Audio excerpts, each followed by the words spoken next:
Well, I'm going to keep the big leaf springs, I reckon. Perfect for material for making axes and stuff like that. It's probably 5160, which is a nice hardenable steel. The rest of it,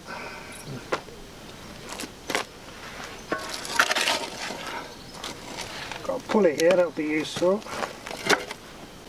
Should be loose now.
Well, there's a potentially useful lump of steel.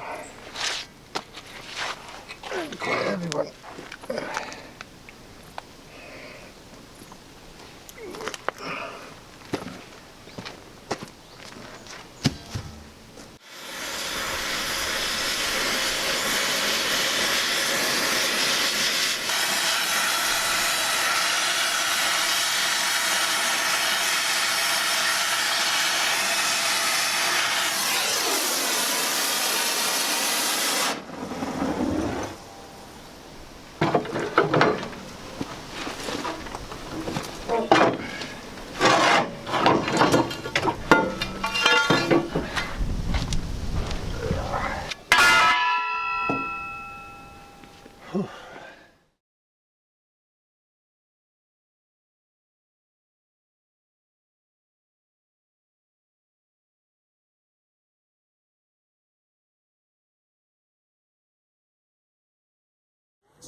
6 hours 50 minutes via the Oxford way. Where are we going?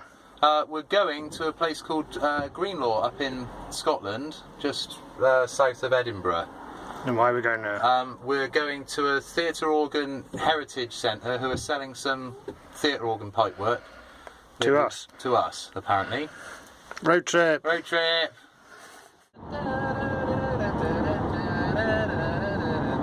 Scots Porridge Oats. Now take the low road over in Scotland before we, and me and my true love will never meet again on the bonny, bonny banks of Loch Lomond. River Tweed, that's the border, isn't it? Is it? Yeah. Awesome.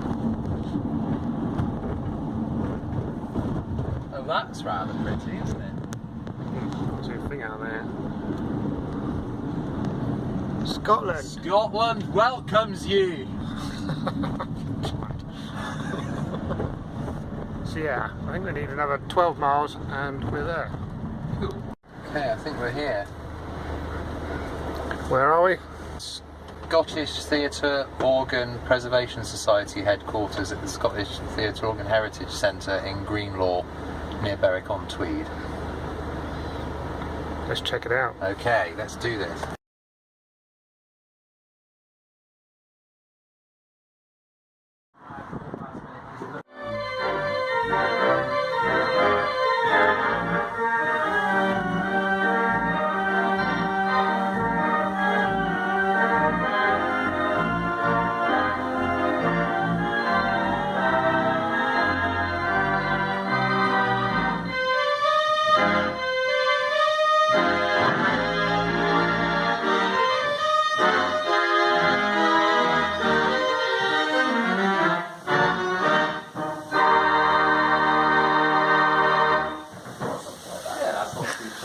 Brilliant. Did you get paid very much now? We do a film usually twice a month.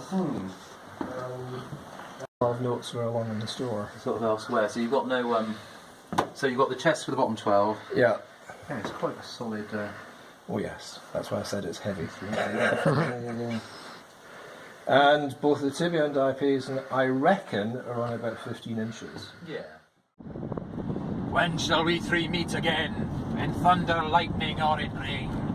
When the hurly-burly's done, when the battle's lost and won, where the place upon the heath, there to meet with Macbeth.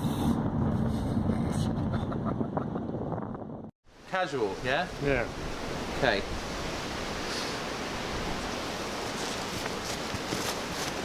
You see what we got then? Yeah, let's have a look.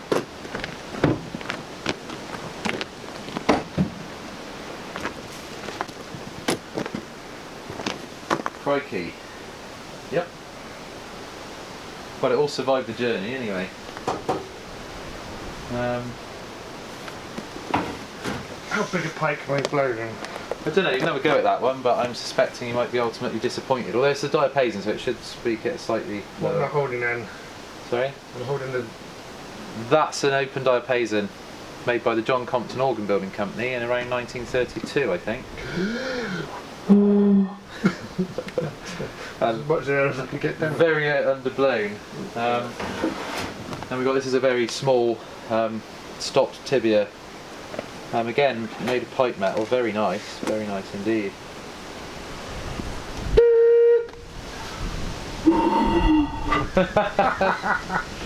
So from our journey to Scotland, we've scored two entire ranks of actual genuine theatre stroke cinema organ pipes. Yeah. So these are not church organ pipes, these are intended for much higher pressure. Yeah. 3 times the pressure. At least, yeah. We've got two distinct ranks of pipes here, although very similar in some ways. They're both flue pipes, both made of metal. The very largest ones, the 10-foot long diapasons there, are made of zinc. The smaller ones are sort of pipe metal, which presumably there's some lead and there's some tin in there. I mean, very, very nicely made. Compton was certainly top of their game with that, and these, considering these are sort of over 80 years old as well. But our two distinct types of pipes are a tibia rank, which is the fundamental rank in a theatre organ, voiced for about 15 inches of wind, so you've got a huge hole here, and if you look at the actual gap where the wind sheet comes out, I mean that's a lot of air is designed to go through that pipe. The stopper in the end doubles the harmonic length, so this pipe will play the same tone as an open pipe twice as long. The diapason rank is an open rank, so it doesn't have the stopper, so all those pipes are twice as long for the same tone. We're really hoping that by combining the two, so that's a tibia, which is the fundamental rank from a theatre organ, and a diapason, which is the fundamental rank from a church organ, we can get two very distinct styles of organ music out of it, from a very straight, very classical sounding, but very loud diapason, so think cathedral organ, Bach, that kind of thing, to hopefully a nice tremulated tibia, so think Wurlitzer, Tower Ballroom kind of thing. Maybe by combining the two we can come up with some interesting new sounds, the sort of thing that you wouldn't necessarily associate with something coming out the back of a truck. That's the plan. The older we get, the more difficult this is going to get. You know that, don't you? I think the final version might have an extra step. Possibly 2.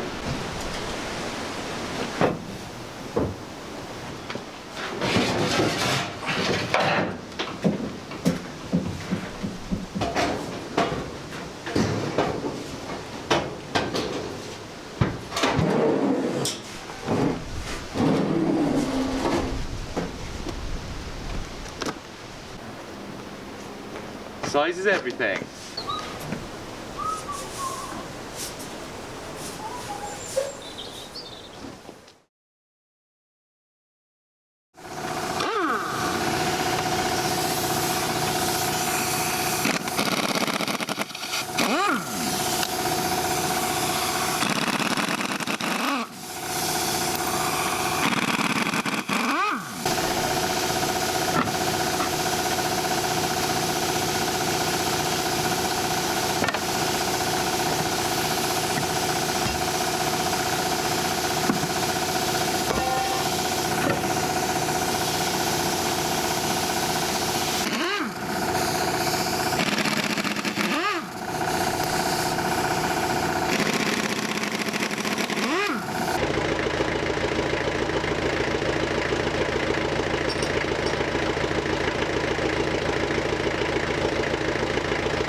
This then is how the power steering is going to work, or hopefully anyway.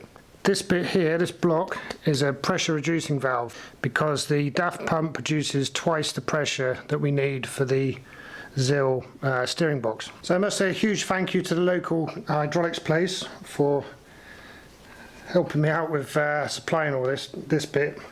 So this bit is new, so a couple of these adapters are new. This gauge came off the hydraulic equipment that was with the telecoms truck, as did this adapter here. Here's my Soviet pipe, which I cut the end off, so this end will go back in the steering box. This end has got a new fitting which will go on there, and then they've made me up a nice new pipe here which connects this block to the pump, and I've got a lovely new fitting here which take care of the return lines. Yeah. Right, let's hook it up.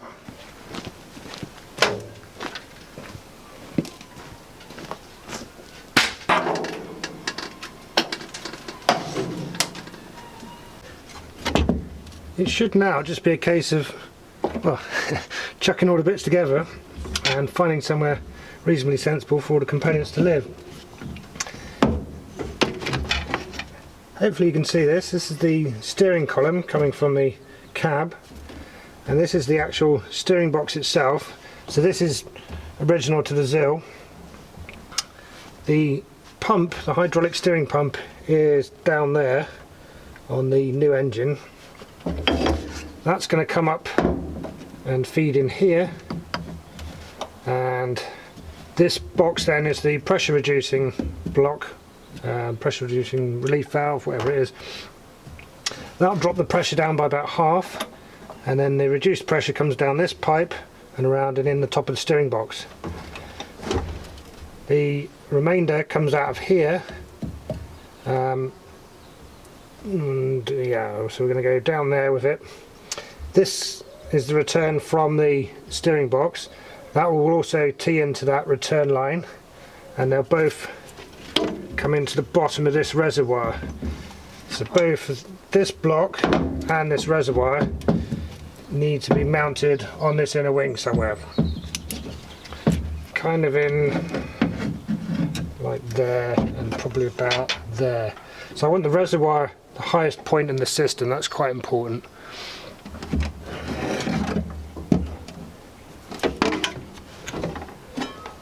Here's my plate then that I'm going to use as a bracket for the reservoir. So I've drilled it already, and we've got two mounting holes there which will pick up on this existing bracket, and then the others will go down there somewhere. Now I made the plate quite big because I can't drill into this part of it because that's just hollow. It's only down here where I can access the back of the inner wing and actually put some nuts on the bolts. Yeah, so if there's a line around about there, it's got to be below that, all four of these holes. So if I put it there, it kind of works itself out. And I've got to leave room for this. So it can go under that one a bit. Yeah, I think that'll work. Right, so I'll mark these holes, drill these, get this mounted, and take it from there, I think.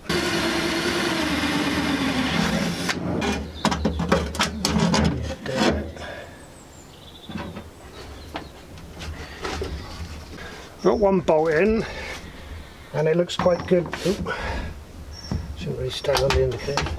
Right, got one bolt in, looks quite nice. I've checked on the inside of the wing, and it's all looking good there. So I'm just going to true this up, make it reasonably upright. That means that will sit there.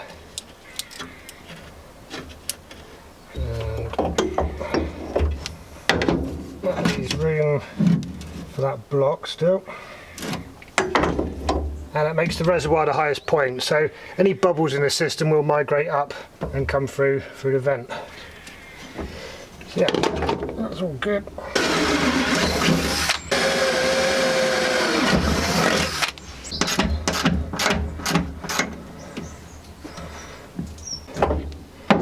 Next then we need that to go up.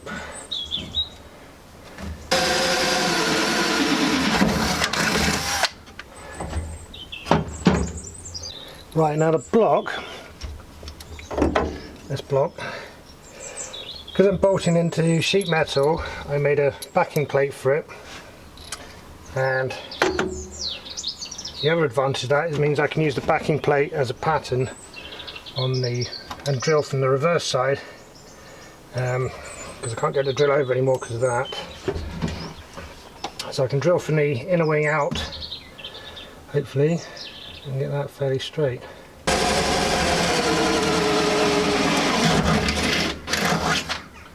Cool.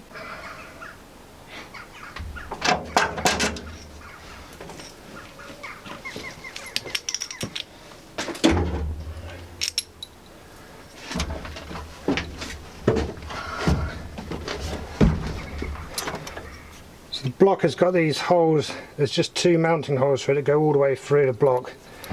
And I've taken these bolts, which I seem to remember from an IKEA bed, and I pop them in the lathe and just turn the heads down a bit.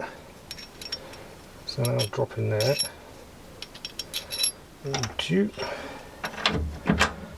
In there.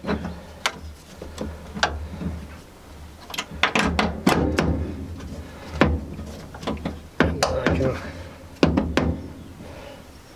stick this plate on the back. Some nuts and we're away.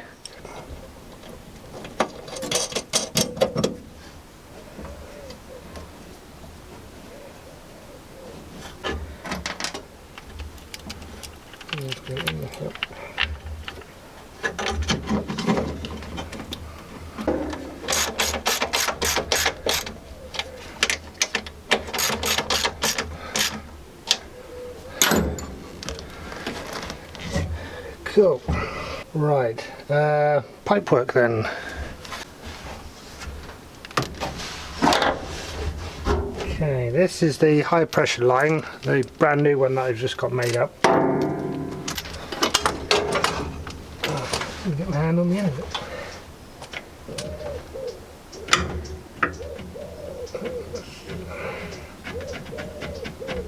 Yeah, that's great.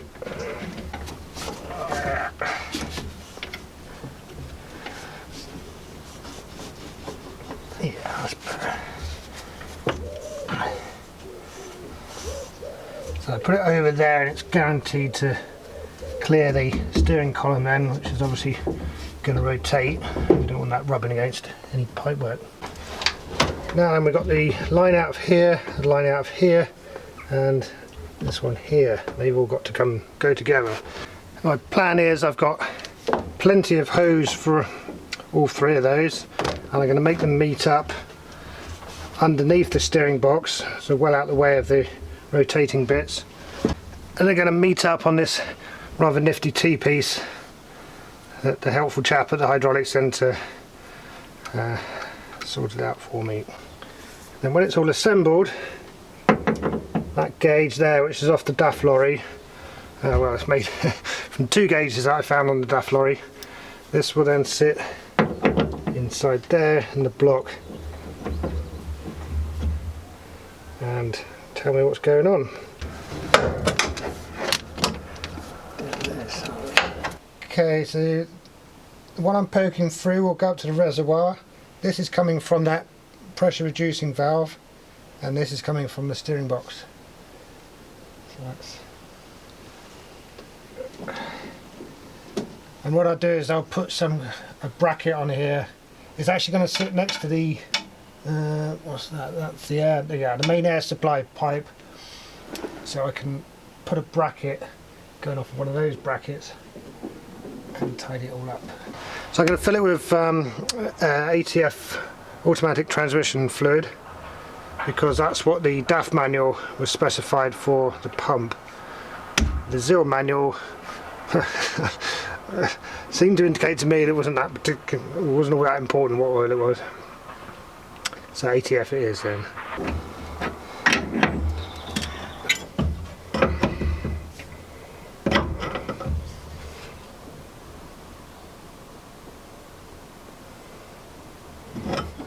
That's all the hoses connected, tightened, fittings fixed, blah de blah. Everything's sorted, I think.